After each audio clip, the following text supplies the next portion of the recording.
yourself to establish one of the biggest that is hip hop record labels in the last 5 years, and I suppose one of the most influential as well, if you think about it, considering the kind of music that actually came out of there. His name is Thabiso, and he is in studio. Man, listen, just for the benefit of those that don't know, yes, sir. When did you get into hip hop? How did the hip hop, the rap thing fight as far as you're concerned? And when did you know that this is the thing that you're going to do for the rest of your life? Okay, so I got in hip hop as a break dancer. This is a movie comes out in 1983 called Beat Street, and then big break dance became a big craze in SA. I started breaking, and then the music that they were break dancing to in the movie was rap music, right? And then I started falling in love with the music as because the breaks, the beats. Then at a time you couldn't find it, so you had to have people whose family were in exile, and they will send them cassettes and things like that. And so that's how we got into it, and that's how we used to have access to it back then. And in terms of the business journey, it's crazy. I was actually thinking about this morning. I think that you are the guy that actually, I remember there's this one common friend we had, Adil and I, because Adil and I went to primary school together, right? And then we used to like music and collect music, and he introduced me to this one guy called Faith. He was a producer, then who lived a few blocks away from my house. But Adil knew him before me, so I started hanging around with Faith a lot. He was a producer, and eventually I decided, okay, this is definitely what I want to do. I want to manage artists. I knew that I could not sing, rap, produce, but I liked promoting people. I used to like telling people about people, like, yo, this guy. So that's how I got into it. So you were integral, G, in those early days. Because I hear of this, I need to come back for my royalties, buddy. Yeah, and of course, I mean, you having access to rap. I mean, this is the stuff that that you pretty much knew from the onset that you want to get into the music industry, but in particular, specifically rap music. And then you went on to establish one of the most influential, Cash Time 24 Live. How did that come about? Okay, man. So, one of my businesses is a marketing activation company. So, and I had SAB, a few of the SAB brands as a client, and we did this campaign for one of their brands. It was a search campaign, and then we infused, I think we were bringing Asha here, and then we had South African artists that were working on the campaign, and one of those artists was Tear Gas. So I had known the guys for a while, right? And then along, KO was very hands-on with Tear Gas. So whenever we would be on the road, we would chat just about the business and about it.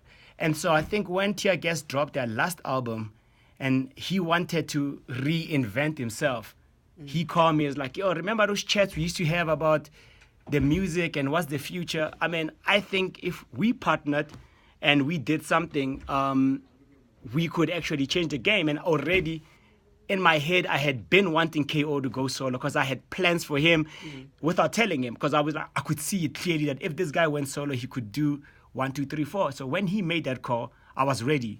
So I was like, okay, here's the vision. I dropped the entire map. We need to get into merchandising. We need to get into this. We need to. So it was very clear that we're not just going to be a label. We're going to be a movement, and we're going to curate everything ourselves, and we are going to remain 100% independent. So what people don't understand is that Cash Time Life did everything that we did 100% independently.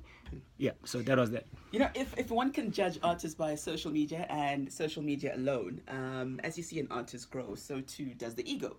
Yeah. And since you manage artists, is there a challenge that comes about when the ego does grow? Or is that when you come in to keep them level-headed? I think human beings are all egotistical. Yeah. And I think that, yes, success allows you to be you. I think people don't change. I think that they find themselves better and they become more comfortable in their skin. So I've been dealing with that for so long that I know how to navigate around it. So, but my job is simple, right? Take whatever it is that you are doing and amplify it for you, so that we can increase your money opportunities. That's so for me. It's just so long as you are not killing your own career, and it has nothing to do. I handle the business, So once it start affecting parties that we work with, that's when I'll come in. But if it's just you being you, and it doesn't really bother me. What do you feel sets you apart from other artist managers around? Because there are a lot of them, and many more keep popping up every now and then. Well, I mean, there's a lot of them, but there's only a few of us who are actual business managers.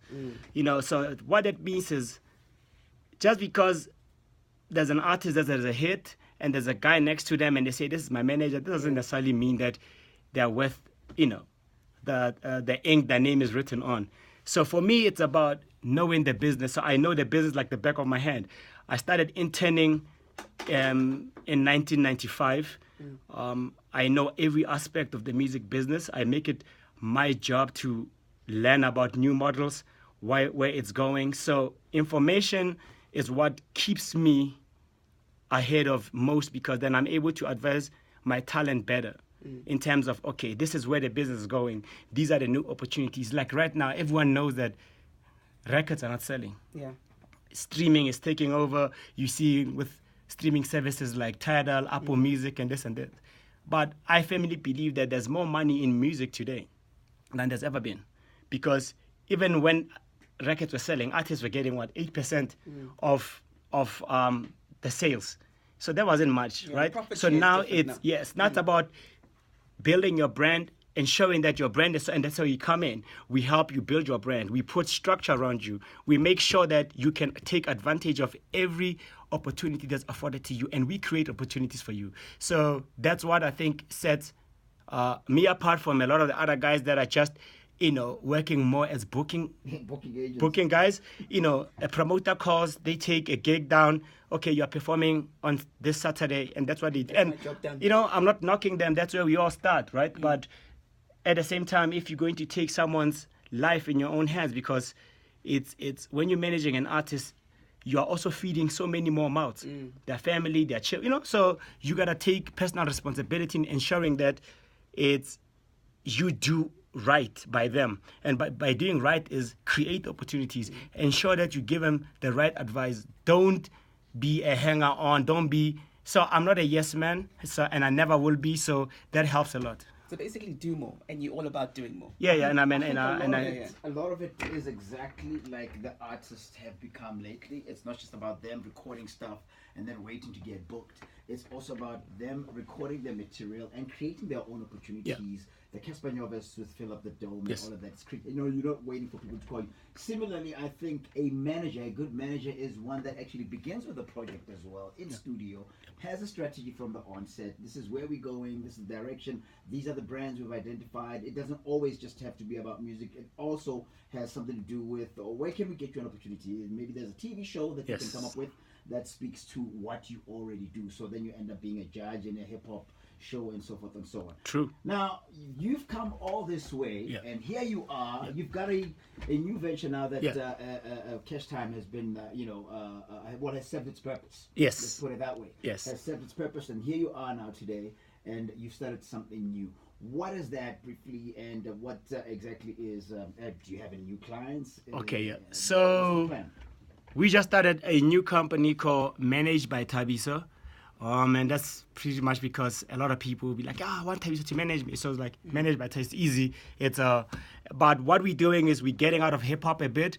We as in exclusively in hip hop. So we're getting more into other genres as well. And we are also getting into other aspects of entertainment, sports, and things like that. So this is where we're trying to grow and challenge ourselves to say what we've learned in hip hop and the hustle and the business acumen, we can actually apply to any and all personalities. So it's helping them chart their careers, map their careers, show them how to make money, show them how to sustain money. So that's what Managed by Thabiso is. And I mean, yes, we are growing our client base, so we represented some cool people. Awesome stuff, man. Yeah. So how do people get a quick one? How do people, those that are interested to be managed by Thabiso, how do they qualify? How do you even make strictly A-list, baby? Like I've paid my dues. I've helped young guys come up for 20 years. I'm at a point where I'm like, okay, but where? And when I was young, that was cool because that means you gotta run around. I don't have that energy anymore. A lot of my networks are in boardrooms. You know what I mean? So, and it will serve A-list clients better than it would serve a startup. You know what I mean? Because so right now my focus, I'll have 1 or 2 B-lists just to sort of help them get to, but I handpick you. Is someone that I think I can contribute to their life. So it's not about you just emailing me because yes, it's cool, but I gotta have vision for you because if I don't have a particular vision for you, there's nothing I can do for you. And yeah, you have to believe in the brand. Yeah. And when you believe in the brand, it's easy. it's easier. Yeah. Appreciate it. Managed by Thabiso, and that is of course Thabiso Khati in studio. Good to see you again. And then I see you've silver foxed and Man, it had to get you, B. Okay, we've got something for you here. May not necessarily be the thing, but I'm sure it'll take you back to humble beginnings. Yes, sir. Yeah, and then after this, we got the 50,000 rand giveaway. Thanks to Captain. Hey,